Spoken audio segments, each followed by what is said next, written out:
SaaS Therapy. Welcome everyone to today's episode of SaaS Therapy. My name is Todd Kirk and I am joined by my wonderful and handsome thank you. and other amazing qualifiers, Casey Trujillo. Casey, we're so glad you're here. For those of you who can see us on YouTube, yes, I have a great outfit today. I like my outfit, so thank you It's for very those. like lumberjacky. Yeah, it's cold. It's cold here in Utah. It is. It's a nice rainy day here and super excited to jump in. So Casey, our show is about how do we help save the most important relationships in business, i.e. if you're a software vendor, if you sell SaaS, you're working with your customer, how do you make sure that you save those relationships? I more on the product side, you more on the sales side. Right. We come at it from two different angles and two different perspectives. And today, I'm really pumped because you're going to talk about a really awesome framework for how you think about relationships as a seller. Right. And it uses a great big acronym on it. If I'm being totally honest, I don't know what any of it means. I've just heard the term MEDDPICC, and I think that's what we're talking about. So maybe you can lead us into our discussion today. And what we're let's get started with a common scenario that is in sales or in CS. Usually what is taking place is your manager is saying, okay, you have your upcoming renewals, or in sales, you have your upcoming deals that you're projecting to win. How are you feeling about that? And usually it's a green, yellow, red, without any really definitions of what green means, of what yellow means. Usually red is they stop communicating with us, so that one's kind of easy. And then from there, all heck breaks loose. There's a bunch of conversations. Well, have you done this? Have you tried this? Do you know who the decision maker is? And you just, all of a sudden, you kind of go in reactive mode. One of my favorite colleagues I ever worked with was Jan Binda. And she had mentioned, she gave this... Jan, I hope you're listening. She gave this fantastic presentation that's always stayed with me. She's a huge Boston Red Sox fan. And she said, when you're at a game and a shot gets hit into the gap and the outfielder is running and makes this diving catch, everybody cheers.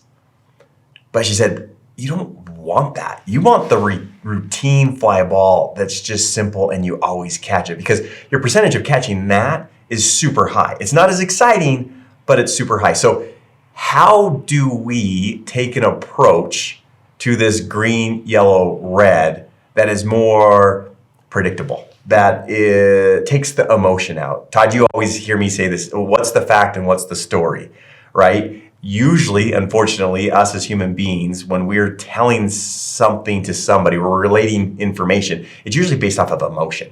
So I might have had a call where the customer yelled at me and I'm like, oh my gosh, we're going to lose this deal. When really the customer might just be venting.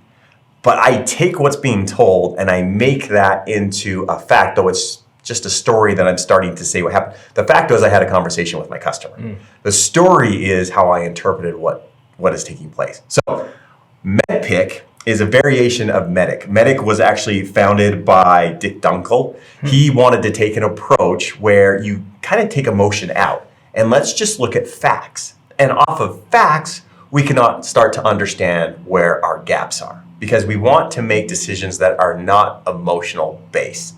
So MEDDPICC, all it is a variation with just a little bit more acronyms like you talked about. Can I add something that one of the things that I'm excited about with this discussion is I've heard the term MEDDPICC before.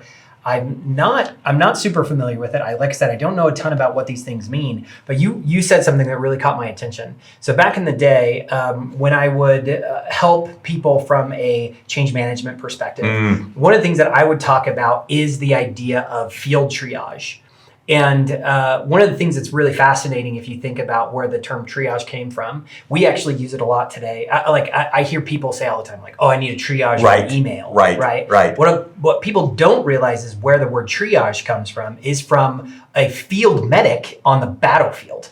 And the whole idea was the fact that you wanted to take emotion out of who you treated and the order that you treated them to prioritize those you had the most highly likely, had the highest likelihood of having success. Right. And so when you said medic, I don't think I had ever realized that there's a connection with the acronym itself to this idea of how do you spend time with the people that are going to ensure your likelihood of success? Meaning, if you're on the battlefield, you want to spend time with the people you are most likely to be able to save, not not with the people that you have no chance of saving, because then you sacrifice the time to spend with the people who you can save.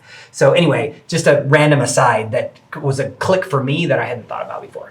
I love that. And we're going to go through this today. We're not going to be able to hit every one of the letters in the acronym. There's what, like 8? Yeah. I mean, it's not spelled simply MEDDPICC the way you think. It has multiple double letters in there. Yes. So, like I said, I don't know what any of this means. It reminds me of the spelling bee when everybody's like, I don't know how to spell that. I'll just get out of this early. CAT, K-A-T, right? So MEDDPICC's kind of the same thing here. There's a lot to it. Now, I do want to make one bit of caution in this is I'm a normal seller. I hate putting stuff into CRM. I only want to put stuff into CRM. Wait, you mean salespeople don't like entering data? They don't like it unless I know the data is going to be actioned on. So as we go through this, if there's some of these components in here that you're like, I don't know if that's really going to apply to me and what I'm doing in our SaaS retention cycle and methodology, I get it. But there's 3 or 4 of these that we're going to focus on today that they will change the way you work if you will actually implement it. So from my perspective, I would guess, I've heard MEDDPICC, this acronym, used primarily in enterprise sales. Yeah. So when you're selling to a really large organization. So all of these things could be relevant, but depending on if you sell to like a smaller business, maybe these different people or different audiences that you're learning about through this acronym, they might be the same person. Right. Because it's a small business. Exactly. Or maybe they don't even have someone who actually plays that role within the organization, so that doesn't matter. Is that a fair? That's very fair. And let's go through it so everybody understands what it is. I even have to have my notes up here because I will misspell MEDDPICC, and it's actually not a word, so you Luckily, can't you misspell don't have to whiteboard. But I don't have to whiteboard, that's right. So let's go through it. So M stands for metrics. E, economic buyer. D, decision-making process. So going back to your point, if the decision maker is always just that same person, economic buyer is the same person. Like there's some things there that I'll walk through. Decision-making criteria, paper process, identifying pain, champion, and competition. That's what makes up MEDDPICC. So some of these are people. Yes. Some of these are processes. Exactly. Okay. So we're going to go through it. I might dive in deep or just briefly on like decision-making process. I think a lot of people miss that one. So I might just hit briefly on some of these, but some I'm going to probably dive into and go a little bit deeper. So if that's okay, we'll just get started with metrics. Can I ask one question before I jump in? So this framework, right? Metrics, economic buyer, decision-making process, decision-making criteria, paper process, identify pain, champion, and competition. I said it again for all of you in case you wanted to hear it a second time. So are these all, would you say that like the idea behind this is as a seller, these are things you need to discover in the sales process? Like you need to know the metrics. You need to know who this person is. You need to know how this process works. Or is this more of like understanding a series of events that need to occur in order to get to the deal? So is it more about discovery or is it more about like journey? More, I would say both. Okay. So what I mean by that is hopefully when the account executive sold the deal, they had some of this information. Who was the person that bought? Why did they buy? What are the measurables? Usually everybody has a kickoff call, right? You have a kickoff call, implementations on the phone. Sometimes you invite customer success and they're repeating why did the customer buy. So when they set the first year goal, they're being able to set the goals off of why they actually purchased. Now, we both know that the data is why they bought today might not be the reason why they renew. So I'm saying that there's some information that is part of the journey that you should be getting from your account executives. But at the same time, as you're going through that 12-month subscription, you're discovering new things. So what this is designed to do, there's no order to it. It's not like you start with M and then you end in C, right? Along the way, you're finding and tracking to this information. And that's what's going to help you understand that when you meet with your success manager and you're reviewing your upcoming renewals, you have more than just a gut feel. You know where your gaps are. And it's possible then for this information to also get stale. Meaning like you don't want to look at this as like a one and done thing. Yes, very much so. Okay. Very much so. Thank you for saying that.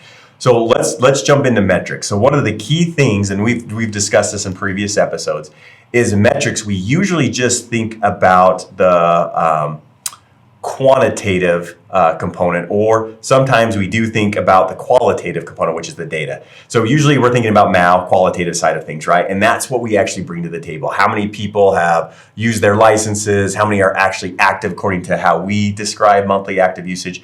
But they really miss out on the quantitative data, where they're able to maybe summarize that a little bit more, where they're able to say, you know what, users have said they've saved over 60,000 man hours, right?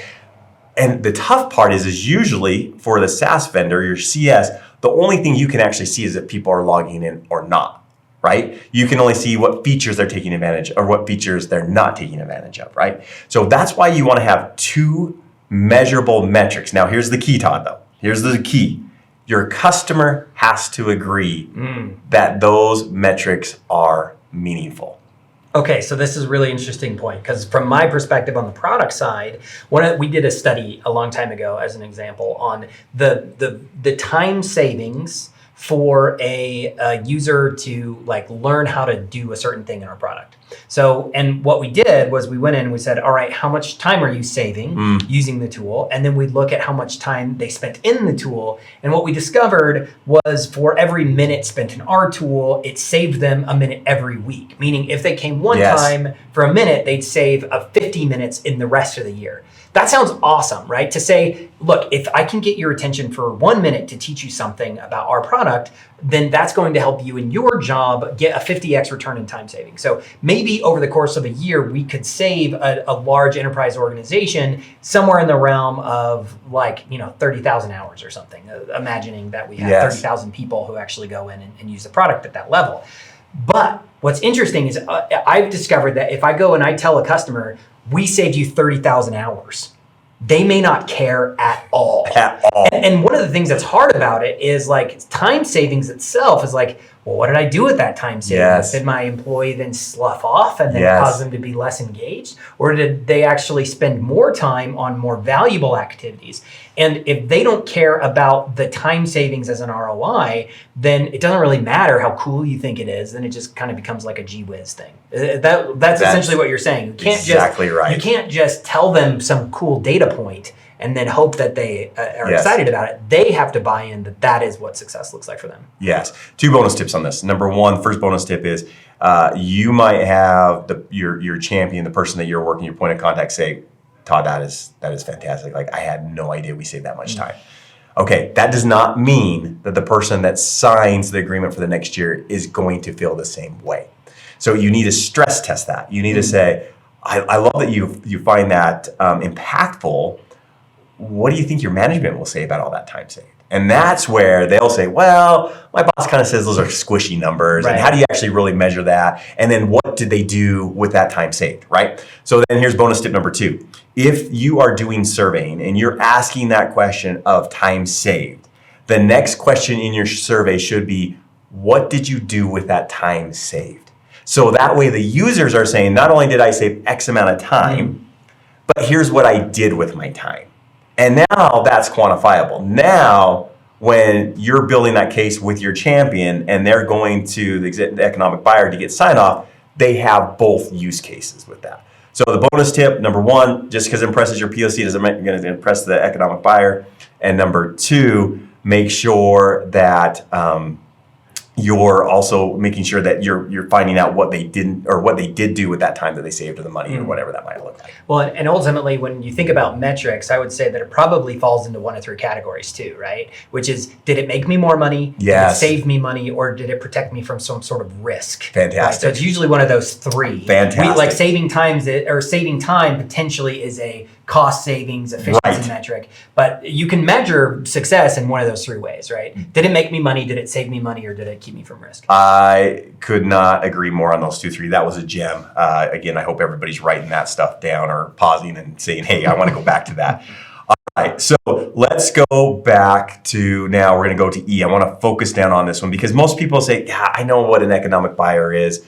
I know the person that signs the check. All right, that's all you need to know. Yes. Okay. So a couple things that you want to know about an economic buyer. Number 1, in today's ecosystem, usually one person might sign off, but it's a committee that agrees. And the reason for that is no one wants to be held accountable if this doesn't work. The one person does want to be held accountable if it's successful. Talk about therapy. Yeah, right. We live in a world where we want to make sure there's no stink on us ever. So we're going to decide by committee so that I always have plausible deniability. Exactly. Unless it goes well, then I was the one. Then I want to take the credit. Yeah. So you got to know that at the beginning, right? So an economic buyer, let's give you some characteristics of what an economic buyer looks like, what he or she looks like. Okay. Number one, they're hard to get appointments with. The access is limited, right? So when you're trying to bring this person on the phone call and your point of contact is like, I don't know if I can get time with them, that might be a good indicator that they might be that economic buyer, right? They're overseeing a lot of different projects.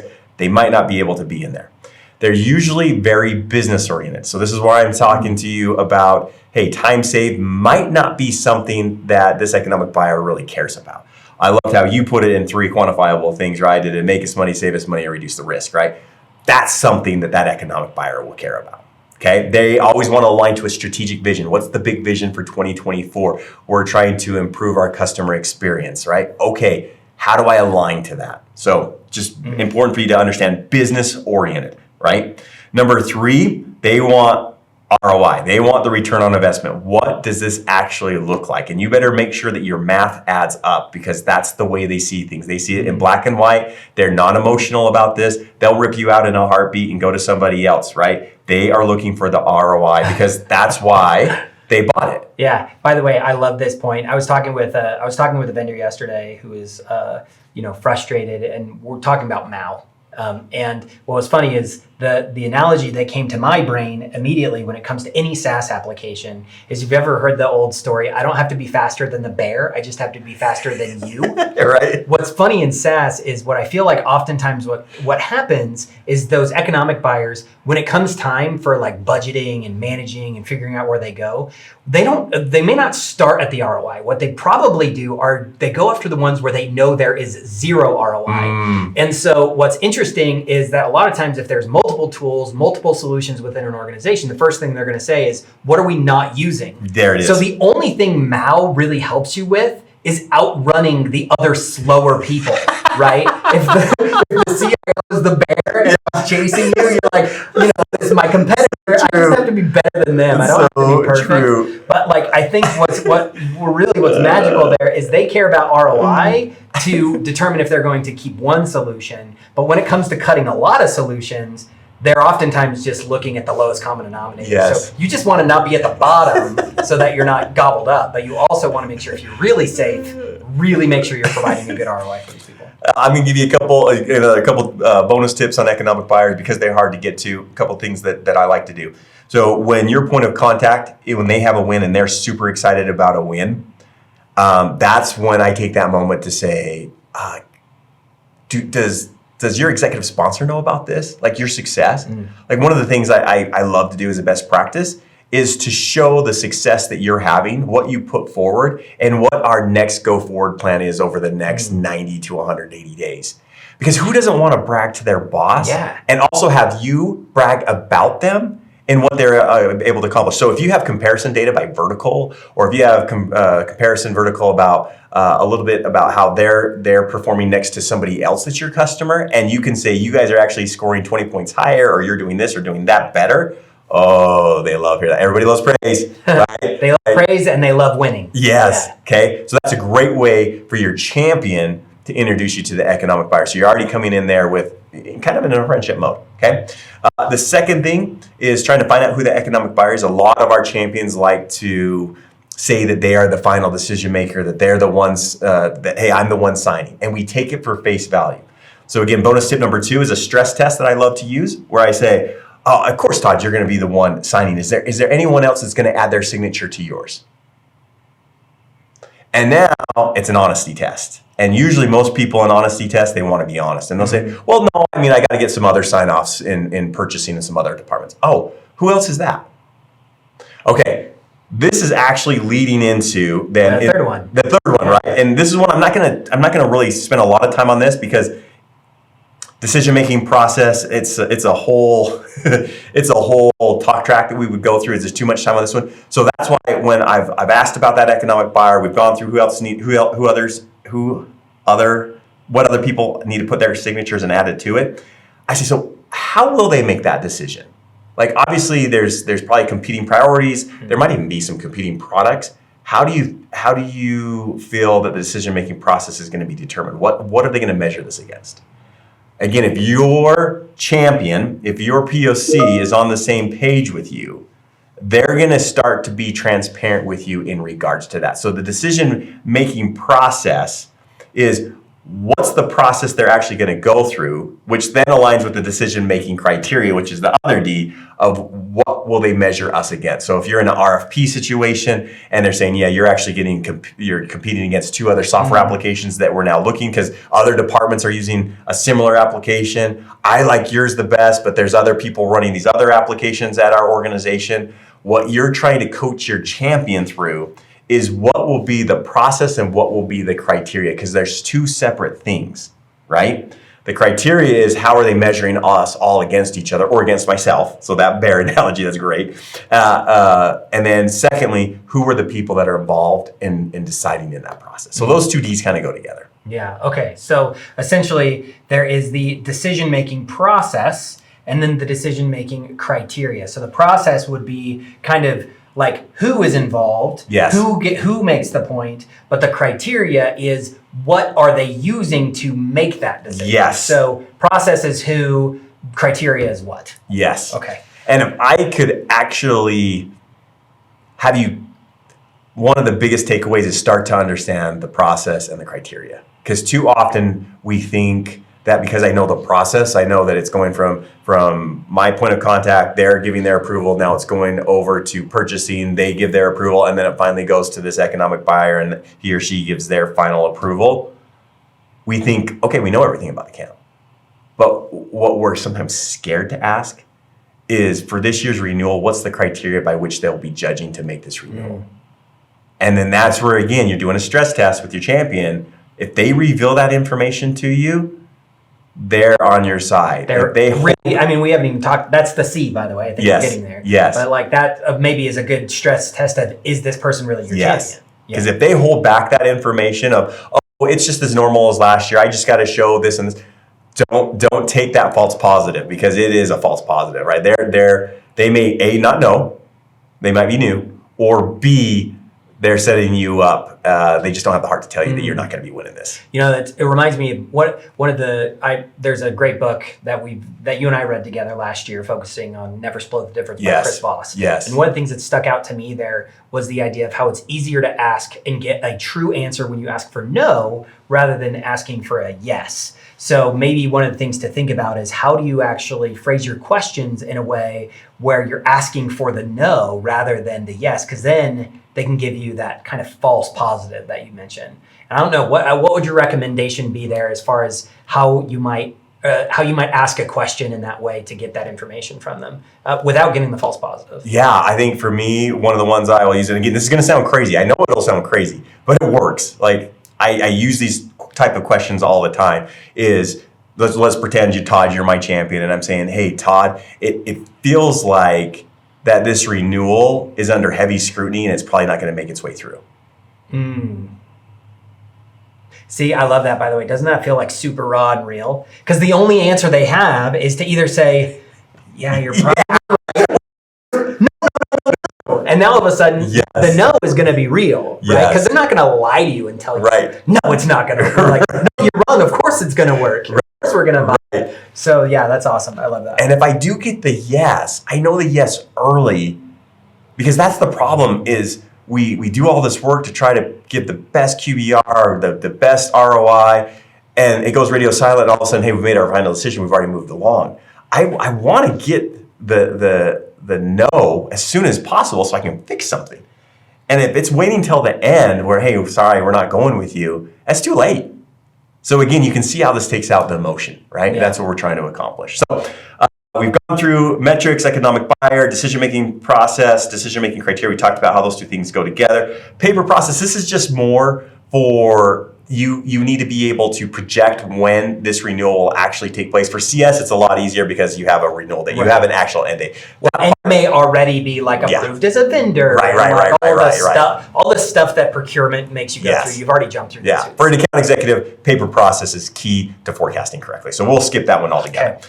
Let's get into identifying pain. Okay, so here I'm going to give you 4 keys in identifying pain. I mean, sounds like it should be easy enough, but let's actually go through it. Pain, it's measurable. Go back to see metrics, okay? It's measurable. The pain has to be measurable. Success has to be measurable, but pain, for it to really work, has to be measurable. So a question I always love to ask, Todd, is, so if users don't change their behavior in this way, what does that cost you and the organization? Like, I need you to identify what the pain is if this actually doesn't happen. Well, and if they say,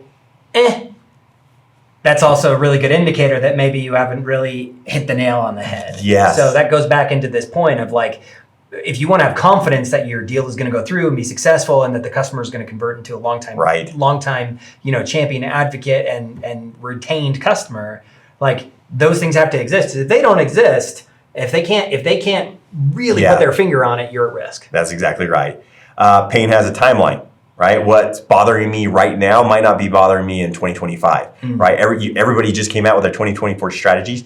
It's actually talking about the pain felt in 2023. People don't pre-project pain usually at the gym. People at the gym usually are not saying, I'm going to be so sore. I know I'm going to have a knee injury in July of this year, so I'm going to work on my knee strength right now, right? Pain is always reactive that we're trying to get to. How do I, 1, get out of this injury, and then 2, how do I prevent it? But that also means pain has a shelf life. Yeah, that's exactly right. So that goes back into that whole idea of this is not something you can steal. Yes, and we got to get on it. We got to get on it fast. Number 3, pain drives behavior. Okay. And sometimes it's political. So going back to that economic buyer, that they need to show that the strategy they put forth with 2024 of a better customer experience, if you can add data to how your software is assisting with that, well, there you are. You've aligned it. So and that also means that pain may be personal. Yes. So there is organizational pain, but personal pain matters, right? Like if I'm a CIO and I'm afraid that some decision's going to stick to me and I'm going to lose my job, then I may be less likely and more gun shy to actually make a decision. Amen to that. So being aware of their own personal pain or their own personal risks matters just as strongly. Now, here's the hardest part about pain. Pain, this is tip number 4 about pain. Pain is not communicated up front. I mean, again, talking SaaS therapy, and I'm not trying to make light of any of this in this regard, but how many times does your friend actually come and say, you know what, my marriage is a little rocky? Usually that they're not talking, hey, I'm fine, it's fine, everything's going great, right? The pain that someone's actually feeling, we're in it's a fine society, everything's okay, I don't want to let anyone know what's actually taking place. So that's why your questions need to be layered. When you're walking through something, don't just take something for face value. You got to go deeper in your questions to try to really discover what pain is. So just an easy one is, what else? So as we talk about, hey, what we want to accomplish in the next 180 days or next 90 days, what does that look like for you? What are you feeling? They tell me. What is your executive team feeling? Boom. Is there anything else? And then that's where I also go back to ranking. If we could rank all of those priorities, what do you feel is the most pain that people have felt at your organization?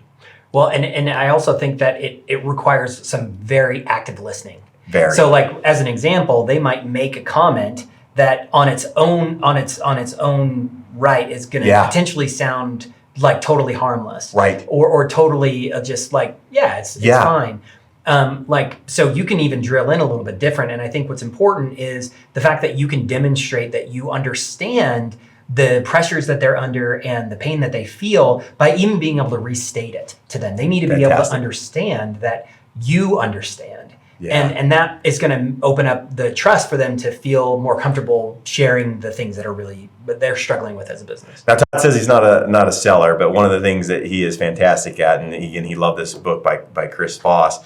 One of the things, again, just a bonus tip here, when someone says something to you, don't state back what I'm hearing is, because now you've brought yourself back into it, right? You don't want to make it, it's not about you. It's not about how smart you are. It's about being able to demonstrate that you genuinely care enough to listen to them and understand what they're feeling. Yeah. So it's much better to say, it sounds like, Yes. or it seems based off of what you've said Yes. that, and so you Yes. never want to inject yourself into, look how great a listener I am. Right. Or, don't you want to work with me? Exactly Because right. that usually comes across as phony. So Exactly right. All right, so we got to identify pain. We got to go fast. We're running Yeah. out of time. We don't want these to go too long because we're trying to make these So short, basically 30 you gotta minutes. wrap it up in like 2 minutes. I got to wrap it up in 2 minutes. Okay, so champion. Okay, so how do I know that I have a champion? Okay, there's two things that I love about a champion. If I really know I have a champion, number one, they will take me to the economic buyer. If they're willing to put me in front of their executive or whoever that next sponsorship level is, they believe in me. They know I'm not going to embarrass them. They know that I bring value because they know, again, that economic buyer's time is so limited. If they're going to use time with that economic buyer, it's because I add value. So if your champion is blocking you from that, they can meet with you every week, think you're the best person in the world. You go out and get drinks. If they won't bring you to the economic buyer, they are not your champion. Well, and I remember once being brought in by someone we had recently met, and they brought us up the chain to somebody else more important in the organization to have a conversation. And the comment from from the economic buyer in that case was, "Thank you for not wasting my time." And I remember thinking like all of a sudden it dawned on me of, man, I didn't realize how much of a risk it was Yes. for this person to introduce us, because otherwise they'd be like, you just wasted half an hour of my time. And now they lost credibility in the organization. So like, yeah, not only do you want to make sure that they are comfortable doing that, but you got to show up and be ready, because you're also, they're sticking their neck out for you. That's right? exactly right. And then point number two on this one is, do they defend you when you're not around? I remember one SaaS vendor, their customers basically, they say they'll quit if they don't keep this SaaS application. That's how important it is for them to do their job. That's, again, how you know that you have a champion that's there, right? The last one is competition. Now, competition to me ties back to that decision-making criteria. So one of the questions that usually I hope you're asking is, hey, as we look at this renewal, what would keep this renewal from going forward? Now, two things are going to happen. One, you're going to understand what you're not doing, or number two, if there is competition. And then again, if the competition question comes in and goes, oh, that's, again, be calm. Oh, it's natural for people. I get that. It's a society in which we're always scrutinizing, are we using our budget wisely? Do you know how that decision-making criteria will take place? Like, how will they measure what we've done compared to what these people have promised and they've never done with you? How will we measure that? Do you know, have they given you any identifiable information? And then again, if you have a champion, they're going to be able to go dig in and they're going to ask those questions and they're going to help write the proposal so you win, because they want the software. They see the value. So that's MEDDPICC in a nutshell. There's a lot there. There's a lot there. So as a follow-up, what we're going to do is we're going to break down each one of these letters in 10-minute little segments. That will be an additional little podcast, not our full 30 minutes or when we interview a guest where we go longer. These are just going to be 10-minute little breakdowns. We're going to go through each one of those letters. We hope this helps you. And again, this is designed to take the emotion out, designed to take the stories out, and for let you to look at it as fact, what you do know, see your gaps, so again, that you can improve those relationships. Well, and if you do have a customer-facing relationship that you're responsible for, maybe it's time for you to look in and ask yourself, do I know all of these things about my account? And if I don't, how do I find those things out? Right. Casey, this is awesome. I mean, I don't know if I'm going to remember all of these terms because, like I said, it's a long acronym. It's a lot. But there's so much meat here. So thank you for sharing that with us. And thank you, everybody. Please enjoy the rest of your day. Thanks, everyone. Good times.